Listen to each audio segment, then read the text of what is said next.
Alright, what's going on, guys, and welcome to the video. So we are going to be looking at the Lova on Redshire, and Redshire, pretty good map for a heavy tank, guys. The Luva is very powerful. In a situation like this that you can get into on Redshire, where you can both go hold down and side scrape. So you have a hold down option over here, and you can side scrape on people that are coming up like this. And this E75 just wasn't a very good player. I picked this guy apart like you wouldn't believe, because he kept facing his turret the other direction and stuff. And he got whacked there. I get him again here, and yeah, just very stupid on his part, in my opinion. So I'm looking to get one more into this guy, and I think I do get it here. I bounce on his side plate, just barely. If I had loaded an APCR round, I probably would have cleaned this guy up. So, not bad though. 1253 assists. We're getting a good amount of assist on him, and 630 damage. I don't know if all that assist came from him, but it could have. But yeah, I mean, just a great start in my opinion, guys. I'm trying to mark this thing. I don't think I have yet. I'm close, but I would like to get it, so I'm running, a good amount of view range on it, although the view range on this thing is already insane. I run optics on it when I'm playing on proc or like something like that, looking for a shot at this guy's cap, but the Emil, it like doesn't even really exist on the Emil. So another E75 is coming up, and we're looking to try and angle ourselves on this guy. With the APCR rounds on the Luva, you were able to effectively pen the E75's front turret. And I know this is kind of a noob play, but I just load the APCRs. He's one tier ahead of me. And what I do is I just smack right into the turret, because you can do that, like I said, on the E75. So, the turret face is a weak spot, and I'm going to use it. So, Jagdtiger's coming up here. Now I have to be really careful, because I only have so much armor against something like a Jagdtiger, so I'm really trying to angle myself well and keep this, side of the tank almost straight to the Jagdtiger as I'm pulling out. And I'm looking for a shot here. Jagdtiger makes a really stupid play in turning there, so I'm able to hit a shot into him. And this is what we're doing, guys. We're just picking this team apart. But anyway, I was saying I'm trying to 2-mark this thing, and the view range is insane. I will run optics on this thing, guys. I'm putting my gun way up, just messing around with these guys. I will run optics on this thing and get like 500, and I want to say it's like 515 view range or something around there. 510 view range permanent, not even with like binocs or anything. With optics, you were getting a permanent 510 view range or so on this tank, guys, and that is just unheard of in anything but a light tank. So getting another quick shot into this guy's turret, and if I'm not on proc, guys, or Malinovka or one of those maps, I will just run I think it's the vertical stabilizer instead, or rammer. I'm not sure. I think I give up rammer to run optics. I believe that's what I do. So yes, it is, because I remember my reload time being at least like another second and a half on those maps, so that is what I give up. So I run, I want to say it's V-Stab, Rammer, and Vents. So yeah, anyway, guys, we are looking to get more shots into these guys. The APCR rounds are so OP, 294 millimeters of pen, I believe it is. 294 millimeters of pen, 320 damage you're averaging per shot, and yeah, this is why I like this tank, guys. I mean, we're getting a shot into the lower plate to clean this guy up.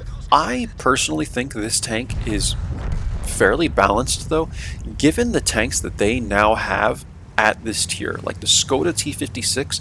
Are you kidding me, guys? I cannot touch this thing with APCR rounds on this, with the gold rounds on my T103. I cannot even come close to doing anything to these Skoda T56s. I believe it's a Skoda T56. Trying to get a tracking shot into the Jagdtiger, but actually, I thought I didn't track him, but I guess I did there. So we get 418 assists for that. I'm gonna just go for the track again. I want to track this guy so I can keep him in place, basically. I don't want him getting into a better position. And look at that, guys. these guys are just annihilating his side plate, and that's why I wanted to track him. Somehow he gets another shot into me there. I really did not expect that. But we're going to go ahead and clean this guy up. I forgot about this shot, guys. Watch this shot. How does this bounce? We have to watch this again in slow-mo. I do not understand how this bounces, guys. I took so long to aim this shot. Let's take another look. Let's see where this goes.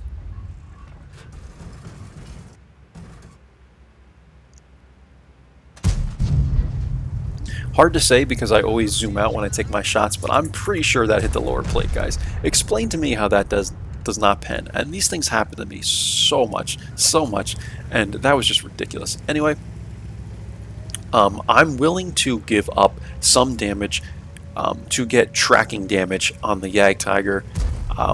You know, I think see what really good players would do is they would just keep penning his lower plate, or they would try and wait for him to angle so that they can hit the side like this and track him while also doing damage. I don't care, guys. This guy was facing directly at me. I'm just going to hit his track because I know that people are coming around this way, and this is what I do as someone who's very aware. I don't need to be doing damage every single hit, man. I would just rather track this guy and have him stuck so that he's only targeting me and the rest of my teammates can come around. That is the difference between someone like me and someone who is just going to stat pad. I do these things often. I'm always, looking out for the rest of the team and trying to get the win. If we were to just keep trying to pen his, his lower plate, I mean, the chances that he would get a shot to someone else are likely, right? He could have turned and shot someone else when I went back. So that's why I do this, guys. Would it have made much of a difference? He might have gotten one shot to someone else. Yeah, I mean, it probably wouldn't have made much of a difference, but look, I have a good amount of HP still. I am, only a one shot to, I want to say, the RHM, and that's about it here. So, if I can give some of my HP away and these guys can be a little more full HP, then I'm okay with that. T95 is still full HP. That's brilliant, and now we're going to move in on this team. Moving on, guys, let's, see what else is going on here on the map. The AMX is in the mid. The Skoda's probably still in the mid. What am I going to do? I'm going to press this because I feel like the RHM is probably sitting all the way back here at A1. So I'm going to press this. I'm going to take a shot to A1, take another shot to A1, I thought I took 3 shots in A1, and see if I'm getting spotted. I'm not. So I push all the way in like this. And look where the RHM is. I want to note this. The RHM is in here. This is the dumbest play that this guy could have made. Worst play by RHM, I said. Can't think of a worse place for him to be. And that is true. This was a really, really, really dumb play for this guy to make because he's not giving himself any shot opportunities by pulling into this ridge here. And sure enough, the T95 and the AMX or the Tornwagen just absolutely obliterate this guy. And, that's pretty much the game. We're just going to clean up the Skoda. He's right here. I get a kill shot on him, and that's the game. But don't ever do this, guys. Like, if you're a TD and you know you're about to lose the game more than likely, and there's people all coming in, put yourself like over here or somewhere where you can get a few shots in. Don't take away all your shots by running down into the the ridge. That's just really dumb, in my opinion. So that's the game, guys. Let's take a look at the emplates. This was a mastery, and I was actually kind of surprised because I know the values for the Luva are pretty high, but we did have 2 kills, and we had a lot of assist damage and stuff. So that's a mastery. 2,904 damage, 2 kills, 1,545 experience it was, and 2,655 assist damage. So this is like, geez, it's over 5,000, right? Like 5,500 combined or something like that. This is basically like 3,000 and 2,500 about, so yeah, I mean, it's like 5,500 combined, guys, which is just insane. 165K we made, 23K to the credit reserve, and yeah, I mean, we made a pretty good amount of experience. I think that says 4,000, like 600 something down there. and this was a 10-minute battle, so it was still, you need long battles to get masteries. You cannot play a 5-minute battle with the way these holiday ops matchmaking is. You cannot play a 5-minute battle and expect masteries, guys. Like, it's very difficult. Um, and yeah, we got 25 bonds for completing a mission too, which is great because I've been burning through these like crazy.